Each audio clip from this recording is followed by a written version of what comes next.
ensuite longuement apaisantie sur les actes de terrorisme et de violence de tout genre qui se multiplient non seulement dans le Sahel mais aussi dans d'autres pays de la sous-région, d'où la nécessité pour le G5 Sahel aux autres États de l'Afrique de l'Ouest. El Hadj Seynou Oumarou a également souligné la nécessité de donner un contenu plus concret au partenariat CIP G5 Sahel et Assemblée parlementaire de la francophonie ainsi que d'autres institutions parlementaires pour la mobilisation de plus de moyens d'action.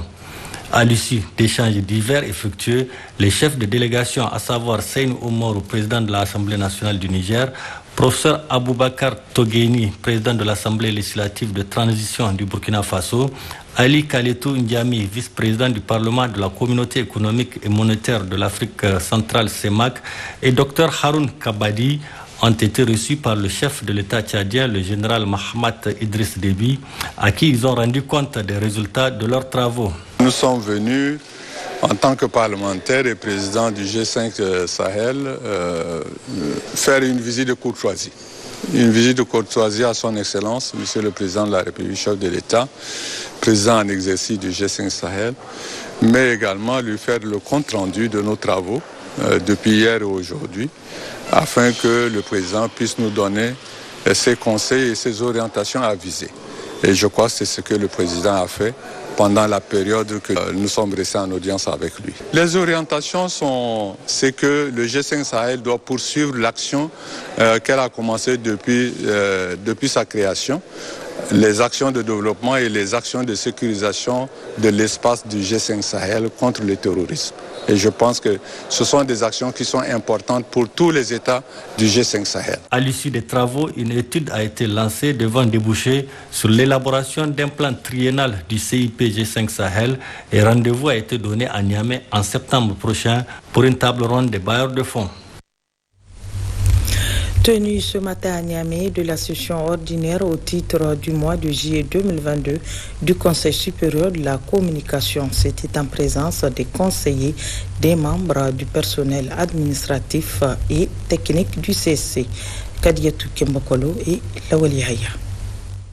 Au cours de la session dont cette cérémonie consacre l'ouverture, 4 points sont inscrits à l'ordre du jour des travaux des membres du Conseil supérieur de la communication, CSC. Les points suivants. 1. Examen adoption du procès verbal de la session du mois de juin 2022. 2. Information sur le CSC. 3. Examen adoption des rapports de commission suivi des cahiers des charges, accès équitable et publicité. 4. Examen et adoption du rapport de la commission éthique, déontologie et carte de presse. Enfin, 5 questions diverses. Les membres du CSC sont appelés à se pencher sur des questions relatives au respect de l'éthique et de la déontologie, ainsi qu'au respect des cahiers de charges et l'accès équitable, entre autres. Divers rapports de ces 2 commissions d'instruction sont soumis à votre appréciation. Il revient donc à la plénière du Conseil supérieur de la communication d'examiner en toute responsabilité, à la lumière des textes législatifs et réglementaires qui constituent notre boussole dans nos prises de décision. Le président du CSC invite ainsi les membres à donner le meilleur d'eux-mêmes pour accomplir au mieux leur mission qui participe au renforcement de la liberté de la presse et de la démocratie. Cela dit, l'ambassadrice du Niger en France, Mme Kane Aïchatou Boulama, était vendredi dernier au palais de l'Élysée où elle a présenté ses lettres de créance au président Emmanuel Macron. Cérémonie mise à profit par le président de la République française pour louer l'exemplarité de la coopération entre Paris et Niamey, avant de réitérer l'engagement de la France aux côtés du Niger dans la lutte contre l'insécurité et les défis au développement. L'actualité dans nos régions. Début samedi dernier à Agadez de la mission du ministre de l'Action humanitaire et de la gestion des catastrophes sur la campagne agro-sylvopastorale et hydraulique 2022. Le département d'Iférouane a constitué la première étape. Bachir Harouna et Moussa Efalay. 4 Il s'agit à travers cette mission de suivi de l'installation de la campagne agro-silvo-pastorale et hydraulique à Ifrouane pour les ministres de l'Action humanitaire de la gestion des catastrophes Lom-Magaji de constater et de viser la situation de la campagne, mais aussi d'échanger avec les populations afin de recueillir leurs avis et leurs attentes. Ainsi, au cours de la réunion qu'il a présidée, le ministre de l'Action humanitaire de la gestion des catastrophes a transmis les salutations du président de la République, chef de l'État. Il a ainsi cité l'objet de la mission avant d'évoquer plusieurs sujets de l'air. Les maires de la commune rurale d'Ifrouane et le gouverneur de la région d'Agadez ont souhaité la bienvenue à la délégation. Il ressort du rapport que la commune d'Ifrouane a enregistré 55,2 mm en 7 jours contre 68,9 mm en 16 jours l'année dernière à la même date. Sur les plans de l'élevage, dans le cadre du plan d'urgence 2021-2022, l'État a placé au cours de la deuxième décade de juin 400 tonnes de sondes de blé sur l'ensemble du département en vue de soutenir les éleveurs. S'agissant du pâturage, les précipitations enregistrées au cours des décades de juin ont permis la germination effective des graines de certaines espèces de couverts herbacés. L'état d'embonpoint des animaux varie de bon à passable par endroits. Les termes de l'échange est en défaveur de l'éleveur. Sur le plan environnemental, 410 hectares de terres dégradées ont été récupérés. Les ministres de l'Action humanitaire de la gestion des catastrophes au terme de la réunion. À Timia, que ici à Ifrouane, là il y a eu de la pluie.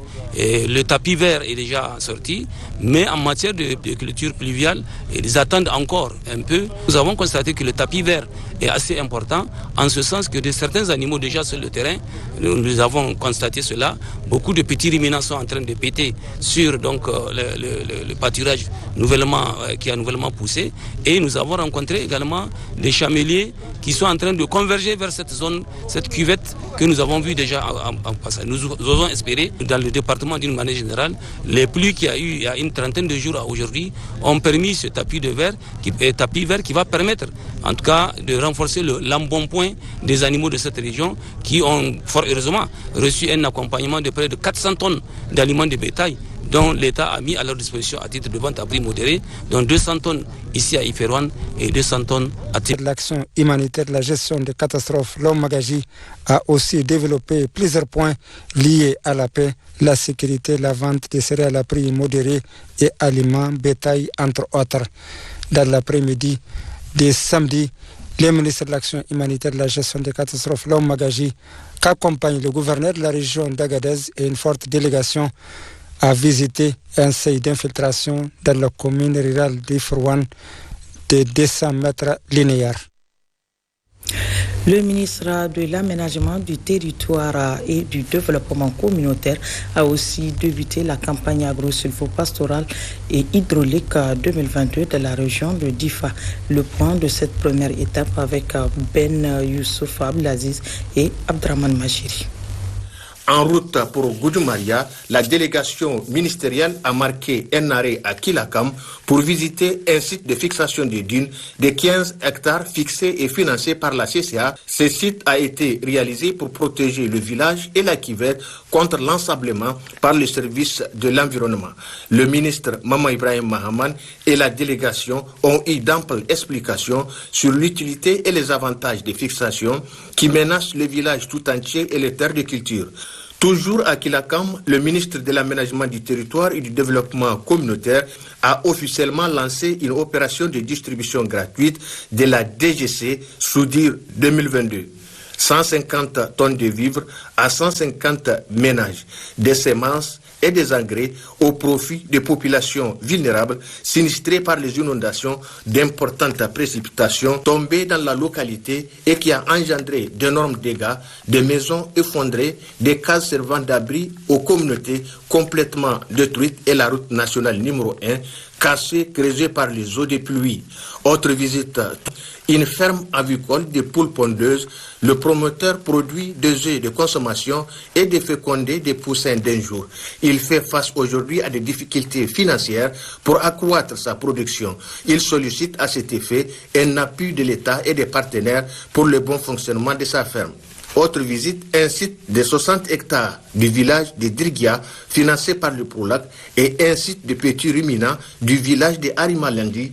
10 femmes bénéficiaires ont reçu 30 caprins, un mâle, une femelle, pour des activités génératrices de revenus. Toujours dans l'après-midi d'hier, la délégation ministérielle a visité le centre de repenti de la secte Boko Haram. Le ministre Maman Ibrahim Maman a été édifié sur le fonctionnement du centre depuis sa création et le nombre de pensionnaires qui y vivent présentement. Une visite guidée lui a permis de voir les centres de formation en couture, en broderie et maçonnerie. Deuxième étape de la mission de pré-évaluation de la campagne agro-silvo-pastorale et hydraulique, le département de Méni-Soroa. Accueilli à la rentrée de la ville par le préfet du département, le chef de canton, le responsable des forces de défense et de sécurité, avant de visiter un kit de petits ruminants à Gargariram, village situé dans le groupement Tel Dambouram Ali, commune urbaine de Méni-Soroa. Puis, une unité de production de farine infantile fortifiée à Méni-Soroa où plusieurs informations sur la vente, la qualité, l'utilité du produit pour les enfants lui ont été données avant d'assister à une réunion de synthèse avec les parties prenantes. Quant à la ministre de la fonction publique et de la réforme administrative, elle a lancé ce matin dans la salle de réunion du gouvernorat de Niamey la mission de pré-évaluation de la campagne agro-silvopastorale et hydraulique 2022. Zainab Bolmay et Hassan Moussa. C'est devenu désormais habituel. Chaque année, en saison pluvieuse, le président de la République dépêche des missions à l'intérieur du pays afin d'apprécier l'état d'installation de la campagne agro-silvopastorale et hydraulique. Dans ce cadre, Niamey a reçu la ministre de la fonction publique et de la réforme administrative, une mission qui a été lancée par la chef de mission, Mme Daoura Hadiza Kafougou, qui dans son allocution a décliné les objectifs de cette mission à elle assignée. La présente mission vise à s'entretenir avec les populations sur l'installation de la campagne agro-silvopastorale et hydraulique 2022, situation agricole, situation pastorale et zoosanitaire, le niveau de remplissage des points d'eau, de surface, reboisement, récupération des terres, conséquences des inondations et des épisodes de sécheresse, etc. S'entretenir avec les niveaux déconcentrés et régionaux des conditions de préparation de la campagne agro-silvopastorale par département, mise à disposition des semences, engrais, produits phytosanitaires, intrants zootechniques, vétérinaires, etc. Mais avant, le gouverneur de la région de Niamey a pris la parole pour faire la genèse de la campagne agro-silvopastorale et hydraulique passée, avant de rappeler les efforts de l'État et de ses partenaires pour combler le déficit enregistré. La campagne agro-silvopastorale et hydraulique 2020-2021 était caractérisée par, sur l'ensemble des 42 villages agricoles que compte la région, un déficit céréalier à hauteur de 80 à 85% et aussi un déficit fourrager très important. Suite à l'évaluation de cette campagne, face à cette situation, des mesures étaient envisagées et prises en charge par l'État et ses partenaires techniques et financiers à travers un plan d'urgence et aussi un plan de soutien. Visite terrain, meeting populaire, exposé des services techniques, échanges, le tout sanctionné par la synthèse journalière de la ministre de la fonction publique et de la réforme administrative, seront au menu des différentes étapes de la région de Niamey. Le ministre délégué auprès du ministre d'État, ministre des Affaires étrangères, de la coopération et de l'intégration africaine a présidé ce matin à Tawa la cérémonie de remise d'un don de la Fondation Nour de la première dame, Mme Bazoum Hadiza. Ce don est destiné au groupement des femmes de Tessawa. Compte rendu, Fatima Mou et Malika. En mission de préévaluation de la campagne agro-silvopastorale et hydraulique, le ministre délégué auprès du ministre d'État, ministre des Affaires étrangères, de la coopération et de l'intégration africaine, a parrainé la cérémonie de remise d'un don de la Fondation Nour de la première dame Hadiza Bazoum, qui a voulu accompagner les groupements féminins de Tassara dans le cadre de leurs activités génératrices de revenus, mais aussi dans le cadre du maintien des jeunes filles à l'école.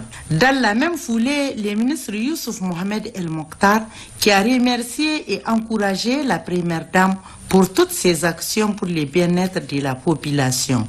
Youssouf El Mokhtar a apporté sa contribution pour le fonds de démarrage des activités. Je suis très content d'être à Tassara. On ne finit pas de découvrir. Donc la première dame a été bien inspirée de cet appui, l'activité génératrice de revenus, pour la teinture et pour le kit dignité des femmes. Ça, c'est la trouvaille de Tassara. Et je pense que vous avez raison, madame, on ne va pas vous oublier. Vous voyez la route qui est en train d'être faite, tous les appuis qui sont en train de venir pour soutenir les populations. Le gouvernement ne va jamais oublier Tassara. Donc je voulais vous rassurer pour cela. Et je pense que on fait bon usage et on transmettra votre message à la première dame. Composé des kits de teinture et des kits d'hygiène et bien d'autres équipements, les maires de la commune rurale de Tassara et la représentante des bénéficiaires ont exprimé au nom de l'ensemble des groupements de Tassara toutes leurs reconnaissances et satisfactions à la Fondation Nour de la première dame Hadiza Bazoum, qui n'est pas à son premier geste. La fin de cette cérémonie a été sanctionnée par la remise officielle de ces kits aux bénéficiaires qui sont les groupements féminins de Tassara. Le ministre a mis à profit son séjour dans le cadre de la préévaluation de la campagne agro-silvopastorale et hydraulique pour assister à la lecture du Saint-Coran, sanctionné par des doigts et des fatiha, pour que Dieu descende sa clémence, sa miséricorde, pour qu'il nous gratifie d'une bonne saison d'hivernage et d'une paix durable sur l'ensemble du Niger et ses voisins. Une séance de lecture du Saint-Coran organisée par les oulémas de Garo, département de Tintabaradin. Au transfert de ce journal, le directeur des villes du Niger a visité ce matin le centre de scout du Niger. Objectif, s'enquérir des activités de ce centre et échanger sur la possibilité d'un partenariat entre le centre et l'agence. Compte rendu, Lawali Moutarima Nessara et Habib Abdraman. La visite a débuté par une présentation des locaux du centre. Ali Oumarou, commissaire général des scouts, a conduit l'hôte à la régie technique et au studio de la radio communautaire des scouts qui émet sur 90.9 MHz. Il a eu des explications sur le fonctionnement et le contenu du programme de cette radio citoyenne et volontaire. La délégation a ensuite visité la salle informatique et le centre de couture des scouts où plusieurs jeunes filles et femmes sont formées en couture et plusieurs autres activités en vue de leur autonomisation financière. Mokhtar Mamoudou a été surtout émerveillé par la qualité des articles produits. Une séance de travail a enfin regroupé les deux délégations. Là, le directeur général de l'AMVN a eu droit à une présentation du centre des scouts qui regroupe au total plus de 4000 membres répartis à travers le pays. Il a également eu connaissance des différentes activités menées, les projets exécutés grâce à l'appui des partenaires du centre et ceux en cours d'exécution. Au cours d'un point de presse qui a sanctionné la fin des échanges, le commissaire général des scouts a remercié le directeur général pour la visite avant de lui réitérer la disponibilité des scouts à l'accompagner dans ses projets. Pour nous, c'est une occasion en or que nous devons saisir, d'une part pour l'accompagner dans sa noble et exaltante mission, mais aussi de contribuer à éveiller les consciences de notre jeunesse. Et nous prenons l'engagement d'être les premiers ambassadeurs de la modernisation des villes de notre pays. Nous allons ensemble travailler pour que l'éducation de nos populations puisse être en harmonie avec toutes ces réalisations. Nous allons travailler sur des thématiques précises. Nous avons pas mal de projets d'éducation urbaine, de projets de formation, de sensibilisation, d'une révolution urbaine à travers un changement de mentalité qui colle avec l'éthique que nous voulons dans le progrès de nos villes. Il a enfin signé le livre d'or des scouts du Niger. Il faut le rappeler, ce centre longtemps oublié retrouve aujourd'hui ses lettres de noblesse sous la houlette de son commissaire général Aliyo Oumarou, ce qui dénote de tout l'intérêt à lui accordé par plusieurs personnalités politiques. Vous l'avez sans doute compris, c'était là la visite du directeur général de l'Agence de modernisation des villes du Niger au centre scout.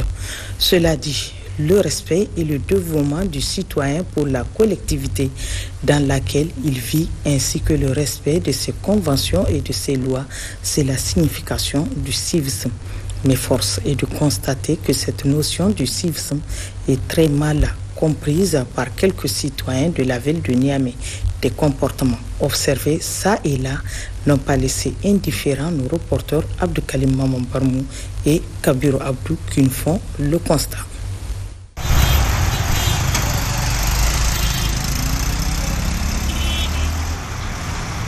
Ces scènes que vous voyez se produisent tous les jours et à tout instant au niveau de certaines artères de la ville de Niamey. Des passages créés par certains usagers de la route sous forme de raccourcis, exposant ainsi les autres à des dangers sans s'en soucier aucunement. En voyant certaines scènes, l'on se croit dans un film d'action ou un jeu de cascade. Cet incivisme n'est pas sans conséquence sur les différentes infrastructures comme celle de la voie express du boulevard Malibéro pour ne citer que ces dernières. En effet, ces infrastructures réalisées à grands frais font l'objet de maltraitance et de manque d'entretien, comme en témoignent ces tuyaux de canalisation de l'échangeur Malibéro qui sont laissés à leur propre sort, et pire encore, l'espace qui est devenu un dépotoir d'urine et de défécation. Il est grand temps de changer, c'est maintenant ou jamais. La culture du patriotisme et du civisme doivent prévaloir chez chacun d'entre nous pour s'approprier et conserver jalousement nos infrastructures et édifices publics pour une capitale propre et digne de ce nom. Niamey Niala, Niamey la coquette. Dans le même cadre, la ville de Niamey s'agrandit et se développe davantage avec des grandes infrastructures modernes. Malheureusement, l'attitude de certains citoyens face à ces infrastructures, notamment routières, laisse à désirer. C'est donc ce comportement d'incivisme qui a suscité ce constat de notre reporter Lawal Moutari Maïnassara. D'un coût respectif de 42 milliards 586 millions et 23 milliards de francs CFA, l'échangeur Djori Hamani et la voie express font au total plus de 65 milliards de francs CFA en termes d'investissement. Mais à voir comment ces importantes infrastructures sont utilisées, le risque de piquer un accident vasculaire cérébral. Comme pour dire certains Nigériens n'ont pas le sens du civisme. Aujourd'hui, le constat qui se dégage aux alentours du grand marché de Niamey, là où passe la voie express, est tout simplement pathétique. De tous les côtés, les voies de passage et même les trottoirs dédiés aux piétons sont pris d'assaut par un groupe de revendeurs hantés par l'appât du gain qui exposent et étalent de façon anarchique leurs articles. Et cela au vu et au su des autorités communales qui ont toujours eu du mal à dissuader ces revendeurs. Par ce comportement qui dégrade l'image d'une capitale comme Niamey, ces petits commerçants bloquent et obstruent les routes en créant du coup un sérieux embouteillage dans cette zone. De l'autre côté, l'échangeur Djori Hamani n'est pas aussi épargné.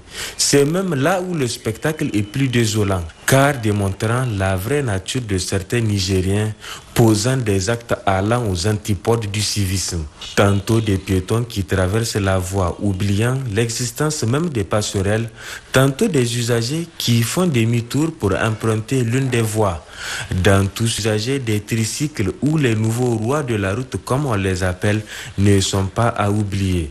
En effet, ces tricycles destinés à transporter uniquement des marchandises prennent à bord des personnes, le tout dans une conduite digne du Far West, eux et leurs homologues conducteurs des minibus communément appelés par les arrêts brusques en pleine circulation. Ces usagers donnent l'impression d'oublier le code de la route, si même certains d'entre eux le connaissent. Ce sont à tous ces problèmes qu'est confrontée aujourd'hui la ville de Niamey, des problèmes d'incivisme auxquels il faut apporter des solutions coercitives si au préalable la sensibilisation n'a pas eu les effets escomptés, car ces comportements émoussent à long terme la volonté politique des autorités et leurs partenaires qui injectent des sommes vertigineuses dans les projets de développement au profit des populations. À Dosso, poursuite des compétitions des sports équestres, une initiative de la Fédération nigérienne du sport équestre qui entre dans le cadre de la commémoration de la fête de l'indépendance du Niger le 3 août prochain. Moussa Hamani et Moussa Namayoua. L'hippodrome de Dosso a une fois de plus vibré par ces magnifiques courses hippiques internationales où les différents challengers ont créé l'ambiance et la joie dans le cœur des mordus des courses de chevaux. Et ceci en prélude à la fête de l'indépendance édition 2022, une initiative de la Fédération des sports équestres. Hier dimanche, 6 prix ont été mis en jeu. Il s'agit du prix du sultan de Dosso d'une distance de 1200 mètres, remporté respectivement par le cheval Toubal 4 de M. Mefad Alhaj Bourema Bana de Dosso, le cheval Sahel de M. Ide Hassan Di Maulidi de Dosso et le cheval Dounia de Hamissou Aboubakar de Dosso également. En ce qui concerne le prix Hôtel Toubal de Dosso d'une distance de 1200 mètres, c'est le cheval Kartao de M. Abdelaziz Altini de Niamey qui a remporté la première place, suivi du cheval Maktaba de Elhaj Laouli Mahamad de Zender et du cheval Maestro du docteur Herbert Derbe de Niamey en 3e position. Quant au prix du maire de la commune urbaine de Dosso d'une distance de 1400 mètres, le premier prix est allé au cheval Chabari Kallo de M. Junaidi Matani de Tawa. Deuxième prix remporté par le cheval Speedy Gonzalez de Elhaj Alio Arzika Bauchi de Bauchi au Nigeria. Et le troisième prix gagné par le cheval Madrid de Mohamed Ahmad de Tawa. Pour ce qui est du prix du président du conseil régional de Dosso d'une distance de 1400 mètres, c'est le cheval Godia Allah de Zainab Kazim Lamine de Niamey qui est classé premier. Deuxième, le cheval Rufian de M. Mohamed Ahmad de Tawa. Et troisième, le cheval Messi de Amou Magajin Rafi de Birnikebi au Nigeria. 1400 mètres, c'est également la distance du prix des préfets de la région de Dosso, remporté successivement par le cheval Dan Ngoy de M. Abdelaziz Illo de Tawa, le cheval Amana Allah de Elhaj Abdelkarim Kardi de Niamey et le cheval Nassar Minallahi de M. Antaou Sakinzabamawa de Kebi au Nigeria. Toutes ces 5 courses ont remporté une enveloppe de 350 000 francs pour le premier prix, deuxième prix 200 000 francs et le troisième prix 150 000 francs CFA. Le clou de la soirée est sans nul doute le prix du gouverneur de la région de Dosso d'une distance de 1600 mètres. Le premier prix d'un montant de 400 000 francs CFA a été remporté par le cheval Chamama de M. Issaka Ousmane de Niamey. Deuxième, le cheval Gadado de l'honorable Chapi Maman de Magaria avec une enveloppe de 240 000 francs CFA. Et le troisième, le cheval Chalele de Elhaj Abdelkarim Kadri de Niamey qui empoche la somme de 160 000 francs CFA. Toutes ces courses se sont déroulées en présence du secrétaire général de la région, du président du conseil régional, du préfet, du maire de la commune urbaine de Dosso et un public venu nombreux. Toujours du sport, la Fédération nigérienne de Jiu-Jitsu a organisé du 22 au 24 juillet 2022 la 8e édition de son championnat. Plus d'une soixantaine d'athlètes prennent part à cette compétition qui a été rehaussée par la présence du ministre en charge du sport, Pascal Susu-Gauthier et Imran Boubacar Mega. C'est plus d'une soixantaine d'athlètes qui ont pris part à la 8e édition du championnat national de Jiu-Jitsu qui s'est déroulé à l'Académie des arts martiaux de Niamey. Lancé le 24 mars dernier, les tours préliminaires de cette compétition se sont déroulés dans un esprit où seuls les plus méritants seront touchés au bout du doigt. Une volonté affichée par les responsables de la fédération afin de sélectionner les athlètes capables de représenter dignement le Niger lors des compétitions internationales. La FENI Jiu-Jitsu qui date de 2010 est un art ancestral qui a plus de 1500 ans d'existence. La FENIJUTSU compte à cette date environ 1100 adhérents, athlètes licenciés, dont 200 femmes. Vous allez assister aux phases finales où nos meilleurs athlètes qui ont été sélectionnés s'affronteront en démonstrations diverses. Ainsi, plusieurs combats sont prévus lors de ces phases finales, dont 20 combats en duo système et 40 combats en fighting system, et ce dans 5 catégories. Il y a les catégories de moins de 63 kg, moins de 70 kg, moins de 80 kg, moins de 90 kg, plus de 94 kg. Donc cette année aussi la particularité, c'est qu'il y a les 3 régions qui sont affichées. Il y a Niamey, Zender et Maradi. Respectivement, on a 40 combattants qui vont passer au fighting system. Le fighting system, c'est le combat en jiu-jitsu. Et en dehors de ça, il y a le duo system.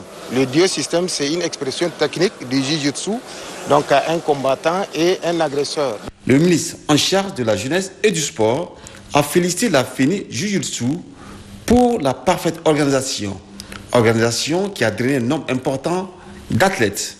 Je tiens à vous remercier de votre participation aussi massive à cette édition.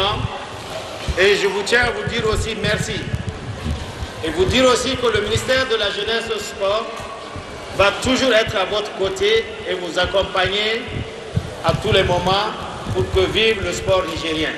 Il revient ainsi que ces derniers se donnent les moyens de garder la constance et surtout être au mieux de leur forme au sortir de ce championnat. Lancement le week-end dernier du tournoi de grandes vacances de Yantala.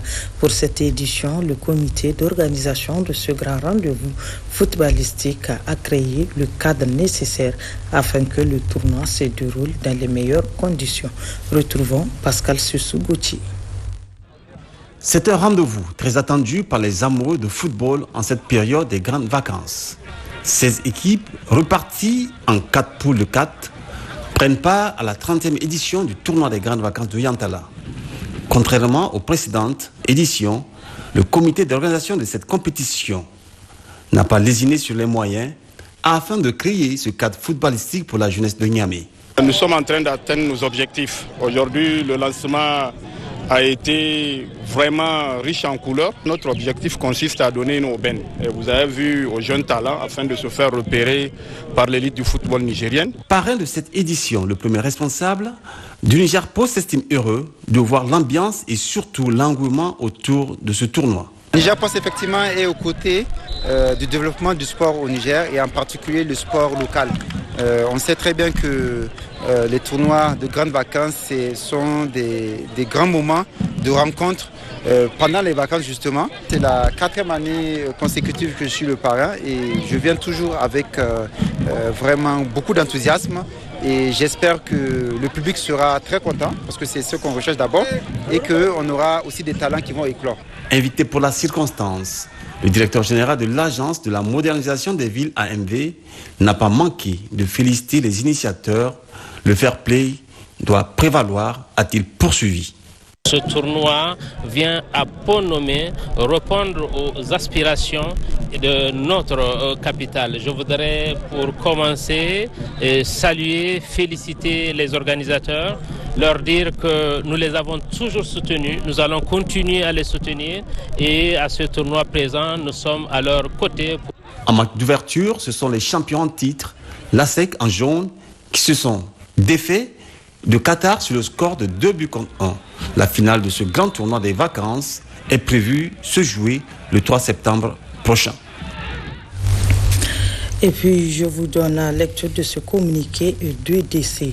Le secrétariat général adjoint de la présidence de la République a le profond regret d'annoncer le décès survenu ce jour 25 juillet 2022 à Niamey de Narwa Badoché, conseiller technique à la présidence de la République suite à une courte maladie. L'enterrement est prévu à Niamey le mardi 26 juillet 2022 au cimetière musulman de Yantala à 8h30. À sa famille éplorée, à ses parents, amis et connaissances, le secrétaire général adjoint de la présidence au nom du président de la République, chef de l'État et de tous les personnels de la présidence adresse ses condoléances les plus attristées. Que la terre lui soit légère. Amin. Sur ce, s'achève ce journal. Merci à vous de l'avoir suivi. Bonsoir.